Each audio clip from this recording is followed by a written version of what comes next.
ದೇಶದ ಸಿಆರ್ಪಿಎಫ್ಗೆ ಅನುಕೂಲದ ಪುಟಾಣಿ ಶ್ವಾನಗಳು ಸೇರ್ಕೊಂಡಿವೆ. ಉತ್ತರ ಕನ್ನಡ ಜಿಲ್ಲೆಯ ಬೆಳ್ಳಂಬಾರಿನ ರಾಘವೇಂದ್ರ ಜಿ ಭಟ್ ಬೆಲ್ಜಿಯಂ ಮೆನಿನೋಸ್ ಜಾತಿಗೆ ಸೇರಿದಂತಹ ಶ್ವಾನಗಳನ್ನು ಸಾಕಿದ್ರು. ದೇಶ ಸೇವೆಗಾಗಿ ಒಂದು ಗಂಡು ಹಾಗೂ ಒಂದು ಹೆಣ್ಣು ನಾಯಿ ಮರಿಯನ್ನ ಸೇನೆಗೆ ರಾಘವೇಂದ್ರ ಜಿ ಭಟ್ ಕೊಟ್ಟಿದ್ದಾರೆ. ತರಬೇತಿ ಪಡೆದು ಬಾಂಬ್ ಡಿಫ್ಯೂಸ್ ಹಾಗೂ ನಕ್ಸಲ್ ಕೂಂಬಿಂಗ್ ನಡೆಸಲಿದೆ. ಅಂಕೋಲಾ ಬೆಳ್ಳಂಬಾರಿಗೆ ಆಗಮಿಸಿ ನಾಯಿ ಮರಿಗಳನ್ನು ಸಿಆರ್ಪಿಎಫ್ ಯೋಧರು ಕೊಂಡೊಯ್ದರು. ಈಗಾಗಲೇ ಸುಮಾರು 20ಕ್ಕೂ ಹೆಚ್ಚು ನಾಯಿ ಮರಿಗಳನ್ನು ದೇಶ ಸೇವೆಗಾಗಿ ಬೆಳ್ಳಂಬಾರಿನ ರಾಘವೇಂದ್ರ ಭಟ್ ನೀಡಿದ್ದಾರೆ.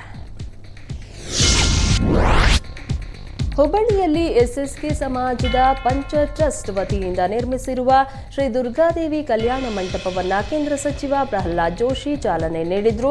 5.5 ಕೋಟಿ ರೂಪಾಯಿ ವೆಚ್ಚದಲ್ಲಿ ದುರ್ಗಾದೇವಿ ಕಲ್ಯಾಣ ಮಂಟಪ ನಿರ್ಮಾಣ ಮಾಡಲಾಗಿದ್ದು ಎಲ್ಲರ ಗಮನ ಸೆಳೆದಿದೆ.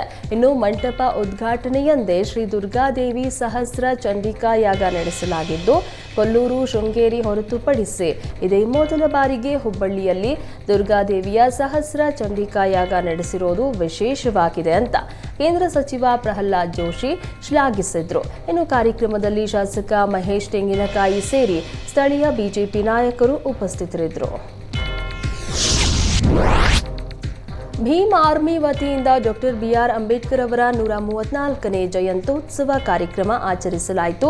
ಮಹಾಲಕ್ಷ್ಮಿ ಲೇಔಟ್ ವಿಧಾನಸಭಾ ಕ್ಷೇತ್ರದ ಕಮಲಾನಗರದ ಚಂದ್ರಪ್ಪ ವೃತ್ತದಲ್ಲಿ ಭೀಮ್ ಆರ್ಮಿ ವತಿಯಿಂದ ಆಯೋಜಿಸಿದ ಕಾರ್ಯಕ್ರಮದಲ್ಲಿ ನೂರಾರು ಮಂದಿ ಭಾಗಿಯಾಗಿದ್ದರು. ಸ್ಥಳೀಯ ಶಾಸಕ ಗೋಪಾಲಯ್ಯ ಅಂಬೇಡ್ಕರ್ ಪ್ರತಿಮೆಗೆ ಮಾಲಾರ್ಪಣೆ ಮಾಡಿದ್ರು. ಇದೇ ವೇಳೆ ಎಸ್ಎಸ್ಎಲ್ಸಿ ಪರೀಕ್ಷೆಯಲ್ಲಿ ಹೆಚ್ಚು ಅಂಕ ಪಡೆದ ವಿದ್ಯಾರ್ಥಿಗಳಿಗೆ ಸನ್ಮಾನಿಸಿ ಶುಭ ಹಾರೈಸಿದರು. ಕೇಂದ್ರ ಸಚಿವ ವಿ ಸೋಮಣ್ಣ ಆದಿಚುಂಚನಗಿರಿ ಮಠಕ್ಕೆ ಭೇಟಿ ನೀಡಿದರು. ಕಾಲಭೈರೇಶ್ವರ ಸ್ವಾಮಿ ದೇವಾಲಯಕ್ಕೆ ಭೇಟಿ ನೀಡಿ ಕ್ಷೇತ್ರಾಧಿದೇವತೆಗಳ ದರ್ಶನ ಪಡೆದರು. ಈ ವೇಳೆ ಶ್ರೀ ಡಾಕ್ಟರ್ ಬಾಲಗಂಗಾಧರನಾಥ ಸ್ವಾಮೀಜಿಗಳ ಗದ್ದುಗೆ ದರ್ಶನ ಪಡೆದರು. ವಿಶೇಷ ಪೂಜೆ ಸಲ್ಲಿಸಿದ್ರು. ಬಳಿಕ ಪರಮ ಪೂಜ್ಯ ನಿರ್ಮಲಾನಂದ ಮಹಾಸ್ವಾಮೀಜಿಗಳ ಆಶೀರ್ವಾದ ಪಡೆದರು.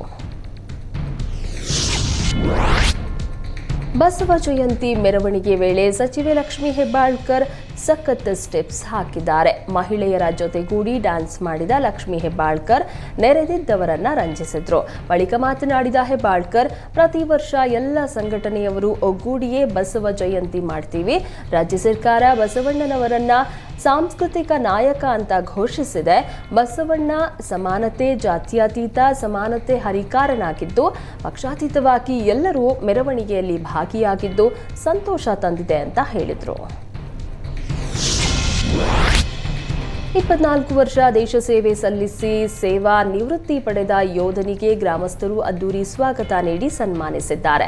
ಹುಬ್ಬಳ್ಳಿಯ ರೈಲ್ವೆ ನಿಲ್ದಾಣಕ್ಕೆ ಬಂದಿಳಿದ ನಿವೃತ್ತ ಯೋಧ ಶಿವಯೋಗಿ ಇಂಗಳಹಳ್ಳಿಯನ್ನ ಮಾಜಿ ಸೈನಿಕರು, ಕುಟುಂಬಸ್ಥರು, ಗ್ರಾಮಸ್ಥರು ಭವ್ಯ ಸ್ವಾಗತ ಮಾಡಿದ್ದಾರೆ. ಸಿಹಿ ತಿನ್ನಿಸಿ ಹಾರ ಹಾಕಿ ತೆರೆದ ವಾಹನದಲ್ಲಿ ಅದ್ದೂರಿ ಮೆರವಣಿಗೆ ನಡೆಸಿದ್ರು. ಶಿವಯೋಗಿ ಜಮ್ಮು ಕಾಶ್ಮೀರ ಸೇರಿದಂತೆ ದೇಶದ ನಾನಾ ಭಾಗಗಳಲ್ಲಿ ಸೇವೆ ಸಲ್ಲಿಸಿದ್ದಾರೆ. ಗುತ್ತಿಗೆ ತೆಗೆದುಕೊಂಡು ಕೆಲಸ ಮಾಡದೇ ಇದ್ದ ಗುತ್ತಿಗೆದಾರನಿಗೆ ಬಿಬಿಎಂಪಿ ಶಾಕ್ ಕೊಟ್ಟಿದೆ. ಕಂಠೀರವ ಸ್ಟೇಡಿಯಂ ಹತ್ತಿರ ರಾಜಕಾಲುವೆಯ ವಾರ್ಷಿಕ ನಿರ್ವಹಣಾ ಕಾಮಗಾರಿ ಮಾಡುವುದಕ್ಕೆ ಗುತ್ತಿಗೆದಾರ ವಿ ವಾಸುಗೆ ಬಿಬಿಎಂಪಿ ಇಂಜಿನಿಯರ್ 50,000 ದಂಡ ವಿಧಿಸಿದ್ದಾರೆ.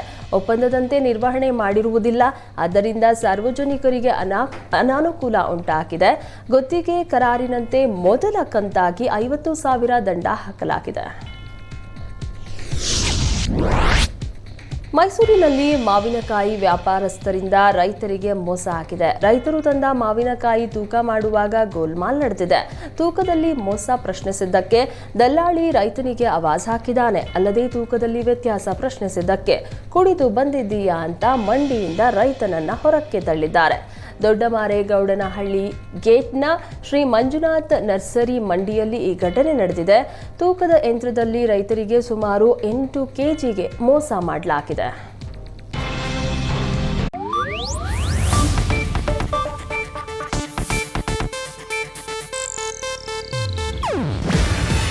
ಇದು ಏಷ್ಯಾನೆಟ್ ನ್ಯೂಸ್ ನೆಟ್ವರ್ಕ್ ಪ್ರಸ್ತುತಿ. ನೀವು ನೋಡ್ತಿದ್ದೀರಾ ಏಷ್ಯಾನೆಟ್ ಸುವರ್ಣ ನ್ಯೂಸ್.